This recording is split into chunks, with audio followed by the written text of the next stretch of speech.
Vamos começar agora a parte 3 do período cristão. Então, na parte anterior, nós falamos sobre a organização da igreja.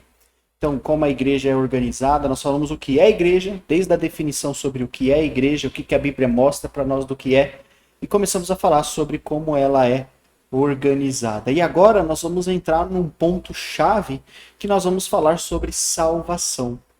Então, tudo o que aconteceu até aqui é para que a gente pudesse chegar nesse ponto para falar, né, da salvação.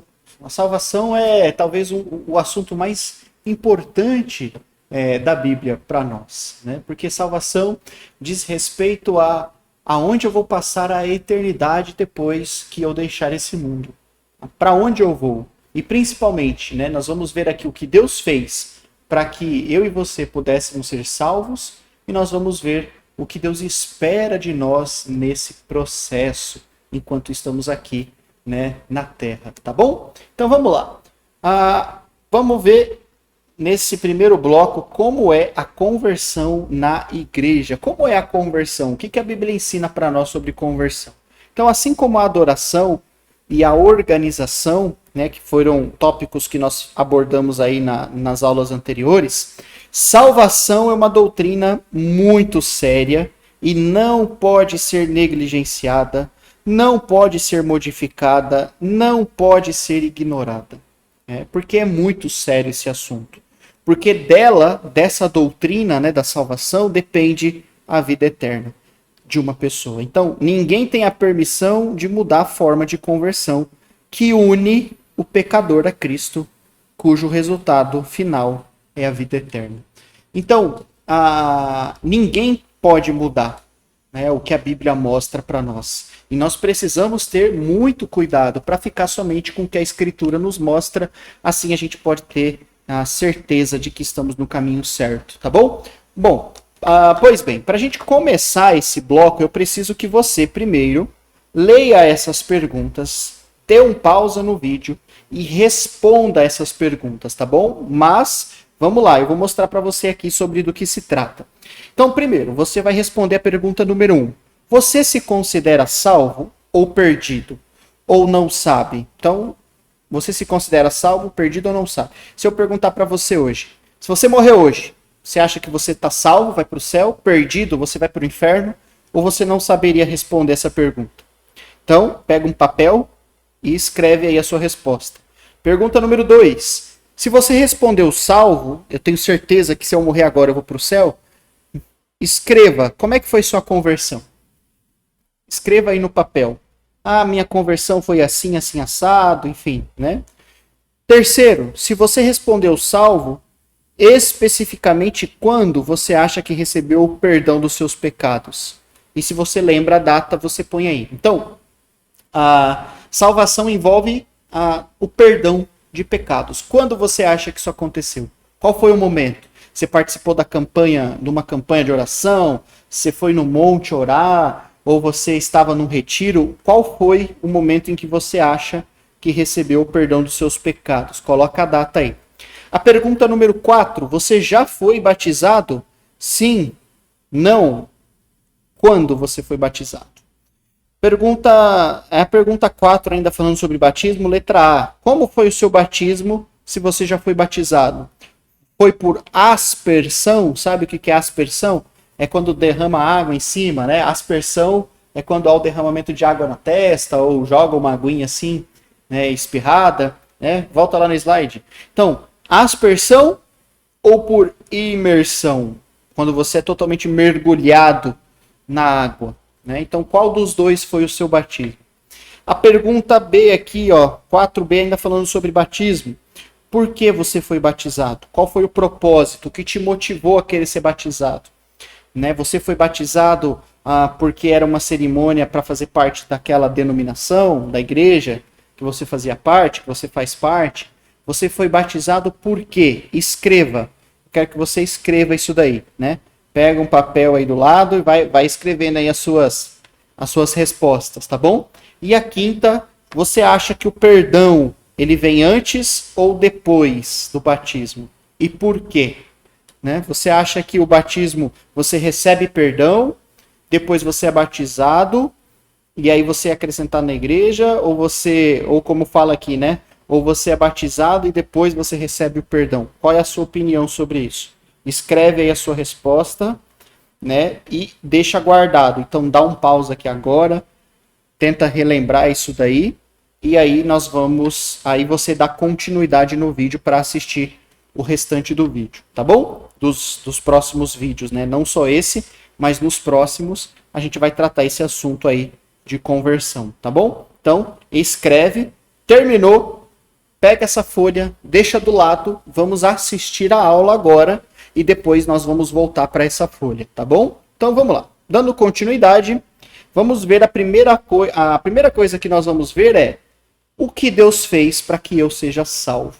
Então nós vamos ver o que Deus fez por nós. Conforme Efésios 2, verso 8 a 10 diz: todavia, Deus é rico em misericórdia, pelo grande amor com que nos amou, nos deu vida com Cristo, quando ainda éramos mortos em transgressões.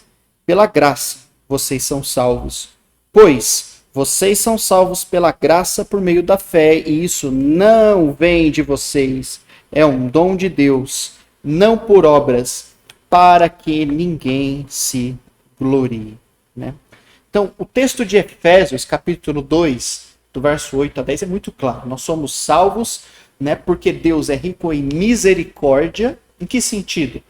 Olha, desde Gênesis que nós estamos estudando, olha o que o ser humano fez. Olha os pecados que a humanidade cometeu com Deus. E não só o que o ser humano fez, mas olhe para nós, olhe para você. E eu vou olhar para mim. Olhe para a nossa vida, olhe para os nossos pecados, para as coisas que nós já fizemos para com Deus. E mesmo assim, Deus agiu com misericórdia para conosco. E não só isso, o texto ainda diz: pelo grande amor com que nos amou, ou seja, Deus demonstrou um grande amor para conosco.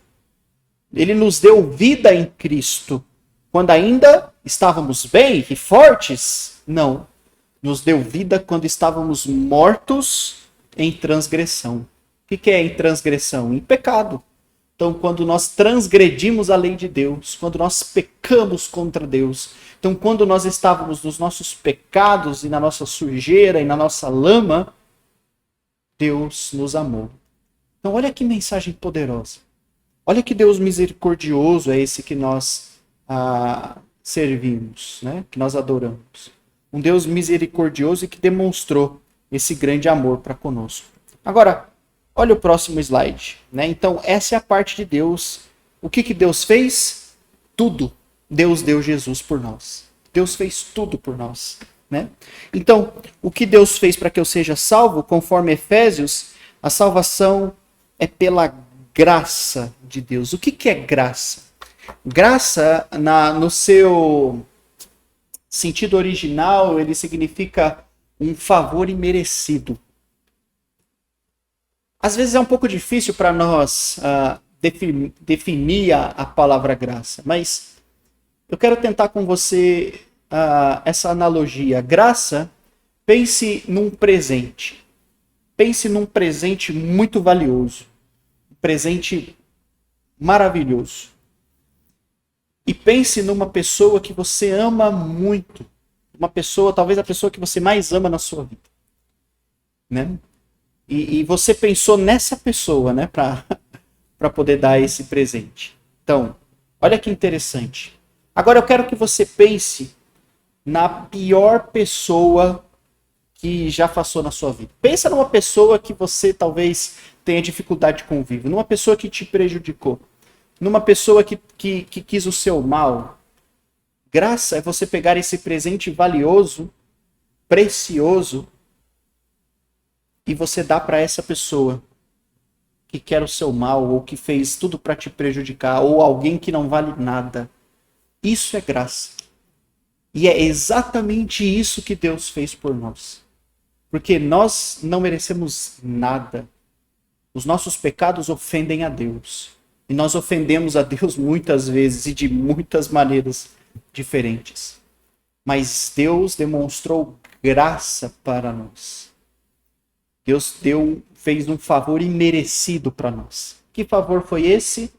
Deus amou tanto o mundo que deu o seu Filho único, unigênito, para que todo que nele crê não pereça, mas tenha vida eterna.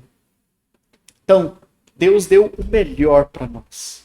Jesus Cristo na cruz. Então, Deus entregou Jesus para que eu e você não precisássemos morrer. Isso é graça. Eu e você merecemos o inferno. Merecemos a condenação. Merecemos a eternidade longe de Deus. Mas Deus nos ama tanto e exerceu misericórdia que Ele deu Jesus. Então, olha que coisa poderosa isso. Que mensagem animadora, né? Voltando para o slide. Então, salvação é pela graça de Deus. Deus fez isso. O que Ele pede de nós? Fé. Só isso. Deus pede fé de nós. Então, a salvação é pela graça, mediante a fé do homem e não pelas obras, para que ninguém se glorie. É isso que o texto está dizendo. Não há nada que você faça que vá fazer você merecer a salvação, nem que seja 1%. Nada. Nós não somos salvos por causa disso. Nós não somos salvos por causa da nossa bondade. Nós não somos salvos por causa da nossa caridade, quando nós damos dinheiro ou ajudamos alguém e achamos que isso, Deus, nós estamos ali alcançando a salvação. Não é isso. Não é isso, né? Nós somos salvos para realizar essas coisas. Com certeza, você pode continuar lendo o texto e você vai ver. Então, Deus quer que nós façamos o bem, façamos a caridade, façamos o amor às pessoas, mas não para sermos salvos, mas porque fomos salvos. Então, vê como a equação muda, como o motivador muda. Então, nós não fazemos isso para querer receber algo de Deus, mas porque recebemos, aí sim fazemos. Né? O que Deus pede de nós é fé. Fé nesse plano. Fé no que Jesus fez. Fé. Agora, conforme 1 João 5 e Romanos 1, nós podemos sim saber se temos a vida eterna. Afinal, as Escrituras afirmam: não há condenação para quem está em Cristo. Então, esse texto de Romanos 1, eu vou ler aqui para você, ele fala: portanto, agora já não há condenação para os que estão em Cristo. Lembra da pergunta que eu fiz no slide anterior? Será que é possível a gente saber se somos salvos ou não? Então, muita gente acha que não é possível. Muita gente acha que nós vamos passar a vida toda na dúvida. Será que eu sou? Será que eu não sou salvo? E nós vamos chegar no último momento, nós vamos morrer e somente lá nós vamos saber se somos salvos. Mas quando eu leio Romanos capítulo 1, quando lemos Romanos capítulo 1, não é isso que o texto diz. Paulo escreve essa carta para uma igreja. E ele está dizendo com todas as letras: não há condenação para quem está em Cristo Jesus. Não há condenação. Não há. Pense nisso. Acho que eu ainda não sou pai, mas muitos são pais. Talvez você que esteja escutando seja pai. Você gostaria que um filho seu passasse a vida toda duvidando do amor que o seu pai tem? Passando a vida toda duvidando: será que meu pai me ama ou não? É claro que não, né? Então o pai tem felicidade em trazer clareza e transparência para o seu filho, e para que ele tenha plena certeza de que é amado. E a palavra de Deus traz esse conforto para nós. De que Deus nos conhece, Deus sabe quem nós somos, Deus sabe o que fizemos, Deus quer nos perdoar, Ele pede de nós fé, e nós podemos ter confiança e convicção nisso. Mas isso não é para nos tornar arrogantes, isso não é para fazermos deixar com que a gente fique soberbo, de maneira nenhuma. Isso é para nos manter a humildade, mas acima de tudo, para vivermos em gratidão ao que Deus fez. Então, se nós de fato estamos em Cristo, porque é isso que ele fala, né? Não há condenação para os que estão em Cristo. Então, se eu e você de fato tivermos convicção, através da Escritura, que estamos em Cristo, nós podemos ter paz no coração, de que nós estamos salvos, não vai ter condenação para nós, tá bom? Vamos lá. No slide, Romanos 5, 6. Então, além da Bíblia mostrar para nós que nós podemos sim saber se somos salvos, em Romanos ele fala que Deus enviou Jesus para nos reconciliar e nos salvar da sua ira por meio do seu sangue, do seu Filho. Então, o plano de Deus é muito claro e foi revelado a nós. Deus enviou Jesus para nos salvar da ira que Deus tem. Deus se ira contra a injustiça, contra o pecado, contra a maldade. E nós, muitas vezes, fizemos isso. Então, Deus se ira contra o pecado, contra a humanidade. Mas nós podemos ser salvos, porque Jesus veio e através do seu sangue, né, ele veio nos reconciliar com Deus. Então, foi isso que Deus fez. Essa é a parte de Deus, né? Então, exatamente isso que Deus fez, Deus deu tudo. Pois vocês são salvos pela graça de Deus. Favor imerecido. Por meio da fé. E isso não vem de vocês. Então, a função da fé, que ele fala, nós somos salvos por meio da fé. A função da fé, né, que a pessoa tem é receber a graça que Deus oferece. Então, Deus fez tudo. Nós não merecemos nada. E Deus fez tudo. O que Deus pede de nós? Fé. É isso. Deus pede de nós fé. O que nós vamos estudar no próximo bloco, nós vamos desenvolver um pouco essa questão da fé. O que é essa fé salvadora? O que é essa fé que Deus espera de mim e que me faz receber essa graça de Deus? Porque vocês são salvos pela graça por meio da fé. Que fé é essa? Então, no próximo bloco, nós vamos falar mais sobre a fé que Deus espera de nós, tá bom? Então, eu espero você.